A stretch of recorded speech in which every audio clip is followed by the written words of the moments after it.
आंदोलनकारियों की आड़ में अराजक तत्व तो वहां पर घुस गए थे। उनका प्रयास था कि वो ढूंढ रहे थे ऐसे 4-5 या कुछ युवा जो आत्मदाह को तैयार हो जाए। उन्होंने घेर घेर के पुलिसकर्मियों को और आरएएफ के जवानों की लिंचिंग करने की कोशिश की। ये बात किसी को हजम नहीं हो कि वो छात्रों पर हमलावर हो जाएं।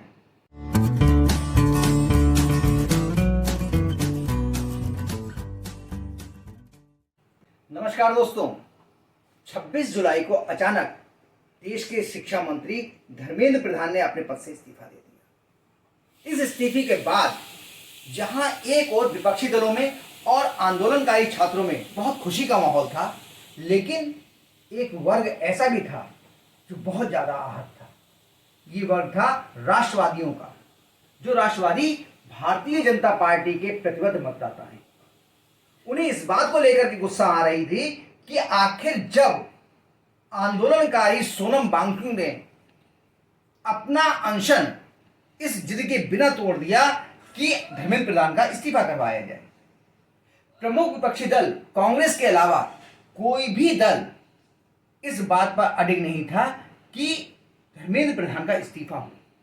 इसके बावजूद उन अराजक तत्वों के दबाव में आकर सरकार ने धर्मेंद्र प्रधान का इस्तीफा क्यों ले लिया, ये बात किसी को हजम नहीं हो रही थी। लोग कह रहे थे कि अराजकता के सामने भारतीय जनता पार्टी की सरकार, प्रधानमंत्री नरेंद्र मोदी और गृह मंत्री अमित शाह झुक गए हैं। ये प्रश्न बहुत लोगों के मन में था। मुझसे भी कई लोग पूछे थे, मुझे भी नाराजगी थी, लेकिन एक बात मैं फिर भी कह रहा था कि सरकार के पास बहुत सारे जरिए होते हैं जिनसे उसको इनपुट मिलते हैं। आम आदमी है जिसके पास जो सूचना का आधार है, जो सूचना के स्रोत हैं, वो कुछ समाचार पत्र हैं, टीवी न्यूज चैनल हैं या फिर सोशल मीडिया है। लेकिन अब जो बात निकल के आई है वो हैरान करने वाली। और अगर ये बात सच है तो आप मानिए कि सरकार ने बहुत समझदारी से और बहुत ही अच्छा निर्णय लिया है। एक बार आप उन सारी घटनाओं पर गौर कीजिए कि इस आंदोलन के दौरान हो क्या रहा था। सरकार और उससे जुड़े हुए लोग और जांच एजेंसियां, खुफिया एजेंसियां लगातार कह रही हैं कि बहुत सारे अराजक तत्व इस आंदोलन में शामिल हो गए थे। इस अराजकता को हमने संसद मार्च के दौरान 20 जुलाई को देखा भी था। किस तरह से लोगों ने यह प्रयास किया कि वो संसद के अंदर घुस जाएं। अंततः पुलिस को लाठीचार्ज करना पड़ा और इन लोगों को संसद परिसर में घुसने से रोका। उन्होंने घेर घेर के पुलिसकर्मियों को और आरएएफ के जवानों की लिंचिंग करने की कोशिश की। एक पुलिस के इंस्पेक्टर जो अपनी ड्यूटी पर जा रहे थे, उनको बुरी तरीके से पीटा। तो आखिर ये लोग कर क्या रहे थे? जो आंदोलनकारियों की आड़ में अराजक तत्व तो वहां पर घुस गए थे, उनका प्रयास था कि किसी तरीके से आरएएफ और पुलिस के जवानों को इतना उकसा दिया जाए कि वो छात्रों पर हमलावर हो जाएं। वो अपनी उस ट्रेनिंग को भूल जाएं जिसके आधार पर उन्हें न्यूनतम बल प्रयोग करने की सलाह दी जाती है। इतना ही नहीं, छोटी छोटी लड़कियां 13, 14, 15 साल की जिस तरह की भाषा, अभद्र भाषा का प्रयोग कर रही हैं प्रधानमंत्री नरेंद्र मोदी के लिए, वो कल्पना से परे है। भारतीय संस्कृति में तो इस तरह की भाषा की ना तो कोई अनुमति है और ना कोई कल्पना कर सकता है कि कोई लड़की या लड़का भी अपने सी आयु में बड़े व्यक्ति के लिए या अपने बराबर के व्यक्ति के लिए भी इस तरह की गंदी भाषा का प्रयोग कर सकता है।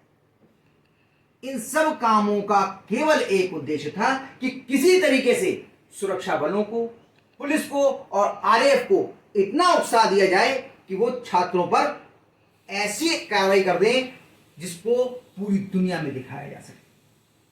लेकिन सरकार शांत थी। सरकार और पुलिसकर्मी और सुरक्षा बल के जवान पूरी तरीके से संयम बरत रहे थे। ये संयम भी बहुत सारे लोगों को पसंद नहीं आ रहा था।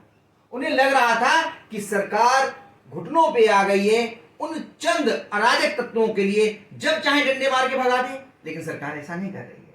ये बात सही है, सरकार की चूक थी, लेकिन इतने के बाद भी आखिर सरकार ने अपनी कमजोरी क्यों दिखाई?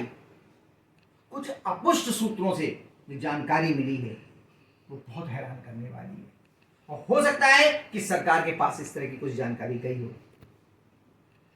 कुछ चर्चा इस तरह की चल रही है कि जो लोग आंदोलन कर रहे थे उनकी योजना थी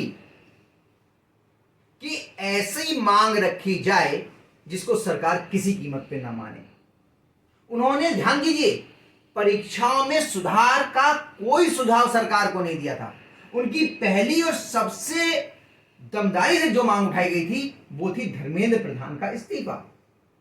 उन्हें मालूम था कि नरेंद्र मोदी की सरकार में 12 साल में एमजे अकबर के अलावा कोई इस्तीफा नहीं हुआ है। आपको याद होगा कि एमजे अकबर पे जब मीटू के तहत आरोप लगे थे तो एमजे अकबर ने खुद इस्तीफा दिया था अपने मंत्री पद से। अब धर्मेंद्र प्रधान का इस्तीफा तो होना नहीं है, क्योंकि सरकार और उससे जुड़े हुए लोग लगातार कह रहे थे कि इस सरकार में इस्तीफे नहीं होते। फिर ऐसा क्यों किया इन लोगों ने? ताकि सरकार उनकी बात ना माने और ये आंदोलन लंबा चलता रहे। लेकिन चर्चा इस तरह की है एक वर्ग के बीच में कि ये अराजक तत्व ये कोशिश कर रहे थे कि कुछ छात्र जो नीट की परीक्षा से बहुत ही ज्यादा आहत हैं, प्रतियोगी परीक्षाओं के लीक होने से बहुत ज्यादा आहत हैं, या जिनके इस बार के रिजल्ट में मार्क्स कुछ कम रह गए हैं, वो किसी तरीके से इस बात के लिए राजी हो जाएं कि वो आत्मदाह कर लें। आप कल्पना कीजिए, अगर 4-5 छात्र या एक भी छात्र ने इस आंदोलन के तहत जंतर मंतर के आसपास या संसद भवन के सामने आत्मदाह कर लिया होता और उसकी मृत्यु हो गई होती, तो अब क्या होता? जिस आंदोलन को 5% भी वास्तविक छात्रों का समर्थन नहीं था, बड़ी संख्या में छात्र उसके समर्थन में आ जाते, पूरे देश में आग लग जाती। देश में आग लगने से बचने के लिए मुझे ऐसा लगता है, हो सकता है सरकार के पास भी कुछ इस तरह का इनपुट हो, इसीलिए अचानक उस समय पर जब कोई नहीं मान रहा था, सत्ता पक्ष तो छोड़ दीजिए, विपक्ष के लोग भी ये मानने को तैयार नहीं थे, आंदोलनकारी नेता भी ये मानने को तैयार नहीं थे कि धर्मेंद्र प्रधान का इस्तीफा हो सकता है। अचानक 26 जुलाई को दोपहर 3 बजे धर्मेंद्र प्रधान के इस्तीफे की खबर आती है, और मंच पर जो प्रतिक्रिया कॉकरोच पार्टी के नेता अभिजीत दीपके की थी, उसको देख करके आप सोचिए, वो भी उम्मीद नहीं कर रहे थे कि धर्मेंद्र प्रधान का इस्तीफा हो जाएगा, लेकिन इस्तीफा हो गया। अगर ये इनपुट सही है तो मैं कहूंगा कि कदम सरकार ने बहुत समझदारी का उठाया, धर्मेंद्र प्रधान का इस्तीफा ले लिया और बड़ी संख्या में युवाओं को इस आंदोलन में अराजक बनने से रोक लिया। जो वास्तविक छात्र हैं, जो इस आंदोलन से नहीं जुड़े थे, अगर कोई ऐसी घटना हो जाती, कहीं कोई आत्मदाह कर लेता, किसी निर्दोष छात्र की आवेश में आकर के मृत्यु हो जाती, तो सोचिए नतीजे कितने भयावह होते।